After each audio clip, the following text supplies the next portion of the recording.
আবারও বিস্ফোরিত হল ইলন মাস্কের স্পেস এক্সের রকেট। উৎক্ষেপণের পরপরই আকাশ থেকে ভূমিতে আছড়ে পড়ে এর ধ্বংসাবশেষ। এ নিয়ে টানা দ্বিতীয়বারের মতো ঘটল এমন ঘটনা।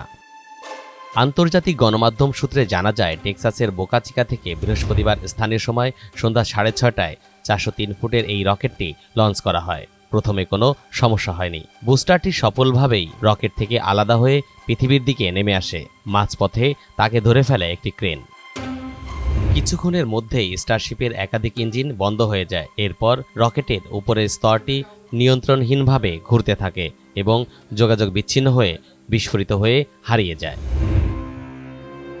মার্কিন ধনকুবের ইলন মাস্কের কোম্পানিটি বলছে, মহাকাশে উৎক্ষেপণের সময় দ্রুত অনির্ধারিতভাবে বিচ্ছিন্ন হয়ে পড়ে ও যোগাযোগ হারিয়ে ফেলে ক্রুবিহীন এই রকেটটি। ফলে নতুন করে সংকটে পড়ল মার্কিন মহাকাশযান প্রস্তুতকারক প্রতিষ্ঠানটি। এই ঘটনায় মার্কিন আকাশসীমায়ও বেশ প্রভাব পড়েছে। ফেডারেল অ্যাভিয়েশন অ্যাডমিনিস্ট্রেশন জানিয়েছে, বিস্ফোরণের কারণে রকেটের ধ্বংসাবশেষ এড়াতে বাণিজ্যিক ফ্লাইটগুলো নির্ধারিত গন্তব্যে পৌঁছাতে বিলম্বিত হয়েছে। এর আগেও এবছর জানুয়ারিতে স্পেস এক্সের টেক্সাস থেকে উৎক্ষেপণের কয়েক মিনিট পরই স্টারশিপ বিস্ফোরিত হয়।